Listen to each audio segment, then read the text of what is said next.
ആരാണ് പോയത്, എപ്പോഴാണ് പോയത്, അവസാനം എന്ത് പറഞ്ഞിട്ടാ പോയത്, എന്താണ് അവസാനം കഴിച്ചത്? പോയതിന്റെ ഭർത്താവാണ്. ഭർത്താവാണ് പോയത്. മൂപ്പര് ഞങ്ങളെ കല്യാണം കഴിഞ്ഞ് ഒരു 6 മാസം ഞങ്ങൾ ഒരുമിച്ച് ജീവിച്ച് 6 മാസം കഴിഞ്ഞപ്പോ മൂപ്പർക്കൊരു പൂതി. അപ്പൊ 6 മാസം കഴിഞ്ഞപ്പോഴാണ് മൂപ്പർക്ക് പൂതി. ഗൾഫ് പോവാൻ. ശരി, ഗൾഫ് പോവാൻ. അങ്ങനെ മൂപ്പരെ പൂതിയല്ലേന്നും വിചാരിച്ചിട്ട് ഞാൻ എന്റെ പണ്ടങ്ങളെ മുഴുവൻ വിറ്റിട്ട് ഇയാളെ ഗൾഫിലേക്ക് പറഞ്ഞയച്ച് ഇപ്പൊ 12 കൊല്ലായിട്ടൊരു വിവരവും ഇല്ല. ചിരിക്കരുത്. അല്ല, കരഞ്ഞതല്ലേ?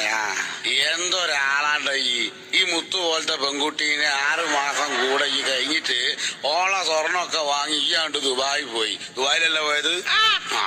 എന്താ ഓള സൗണ്ട്? എന്ത് പണിയാണോ ഈ കാടി?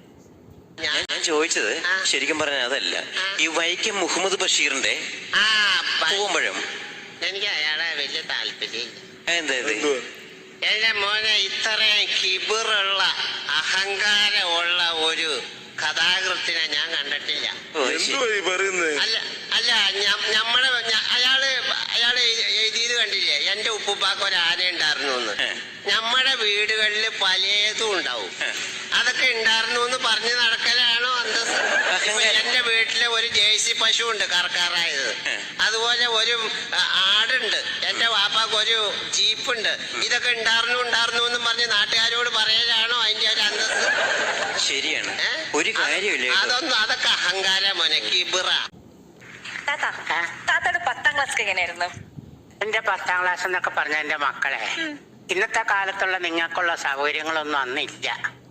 ഇന്ന് നിങ്ങൾക്ക് മൊബൈലുണ്ട്, അതുപോലെ വാട്സാപ്പ് ഉണ്ട്, അതുപോലെ ഓരോരോ മാധ്യമങ്ങളുണ്ട്,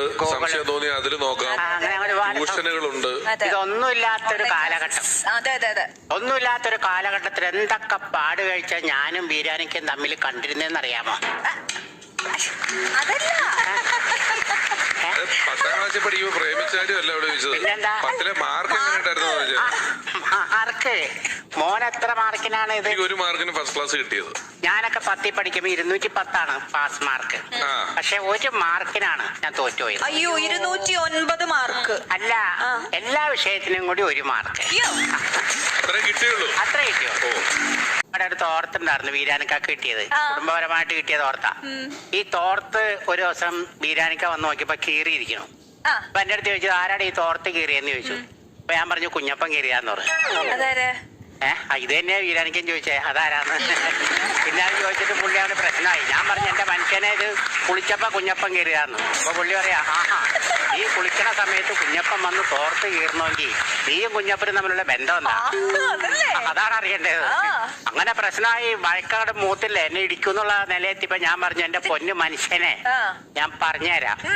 ഞാൻ ഈ തോർത്ത് കൊടുത്തോണ്ട് തോട്ടിലെ വെള്ളത്തിൽ നിന്ന് കുളിക്കുകയായിരുന്നു. അപ്പൊ സോപ്പ് കയ്യിൽ നിന്ന് വെള്ളത്തിൽ പോയി. അപ്പൊ ഇങ്ങനെ കുഞ്ഞപ്പ കൂടി കയറി പോയത് അങ്ങനെ. അല്ല, ഈ സതി നിർത്തിയതിനെ പറ്റി നിങ്ങൾക്ക് എന്താ അഭിപ്രായം? സതി നിർത്തി അതിപ്പോ ഓരോരുത്തരെ വ്യക്തിപരമായ കാര്യങ്ങളല്ല, അതിലുമ്പോൾ ഇടപെടേണ്ട കാര്യമില്ല. എന്താ വെച്ചാല് സതി നിർത്തിയുണ്ട്, വനജ നിർത്തിയുണ്ട്, ഉഷ നിർത്തിയുണ്ട്, 2 എണ്ണായപ്പന്റെ രാസായനം നിർത്തിയുണ്ട്. അതിപ്പോ ഗവൺമെന്റ് അങ്ങനെയാണൊരു ഉത്തരവുണ്ട്. നാം 2 നമുക്ക് 2 എന്നുള്ള, അതിലുമ്പോൾ ഇടപെടേണ്ട കാര്യമില്ല. ട്രെയിൻ ഓടിക്കുന്ന പണിയാണ്. ജോലി കിട്ടിയിട്ട് എന്തായി? അവനെ റെയിൽവേന്ന് പിരിച്ചുവിട്ടു. അതെന്തിപ്പോ ജോലി കയറിയുള്ള അനുമതി? 1 മാസം കഴിഞ്ഞപ്പോഴേക്കും പിരിച്ചുവിട്ടു. അതെന്ത് പിരിച്ചുവിട്ടു? നീ അറിഞ്ഞില്ലായിരുന്നു? അത് ഞാൻ അറിഞ്ഞില്ല. പഠിച്ചവനെ ടിവിയിലൊക്കെ ഉണ്ടായിരുന്നല്ല. അവൻ ഒരു ദിവസം തിരുവനന്തപുരത്ത് നിന്ന് ബോംബെക്ക് ട്രെയിനായിട്ട് പോവായിരുന്നു. എറണാകുളത്തെത്തിയപ്പോ ഇവനെ ഓടിക്കുന്ന വണ്ടിയുടെ മുമ്പിൽ ഒരു ബലാല് ട്രെയിനിന് തല വെക്കാൻ വേണ്ടി പാളത്തുമ്പോ ബലങ്ങനെ കിടക്കണം. അയ്യോ, ഇത് കണ്ട വയ്യ വണ്ടി പാളം തെറ്റിച്ചു. പാളം തെറ്റിച്ചു? അതെന്തിനാ അവൻ പാളം തെറ്റിച്ചത്? അവന്റെ നെഞ്ചത്തൂടെ കയറ്റി ഇറക്കണ്ടേ? അവന്റെ ജീവനാണോ വലുത്, അതോ ഇത് 10,000 ആൾക്കാരുടെ ജീവനാണോ വലുത്? അവന്റെ തല കൂടെ കയറ്റി ഇറക്കണ്ടായിരുന്നു. അത് തന്നെയായിരുന്നു നമ്മുടെ മുജീബിന്റെ ഉന്നം. പക്ഷെ വണ്ടി ഇങ്ങനെ അടുത്തെത്തിപ്പ ഇവനെ എഴുന്നേറ്റ് ഓടിക്കളഞ്ഞു. പക്ഷെ നമ്മുടെ മോൻ വിടോ, അവൻ വണ്ടിയായിട്ട് പുറകെ പോയി. ഇവനൊരു പാടം ചാടി ഓടി, ഇവൻ പുറകെ തീവണ്ടിയായിട്ട്. അവസാനം ഒരു പാടത്തിന്റെ കയ്യാലപ്പറമ്പിലിട്ട് അവന്റെ നെഞ്ചത്തെ കൂടെ കയറ്റി. പിന്നെ തൃശ്ശൂർ ഓടുന്ന പാളത്തുമ്പോ കയറ്റി നേരെ ബോംബെക്ക് പോയി. ഇപ്പൊ അവൻ ഭ്രാന്താശുപത്രിയിലുണ്ട്, കാണണോ?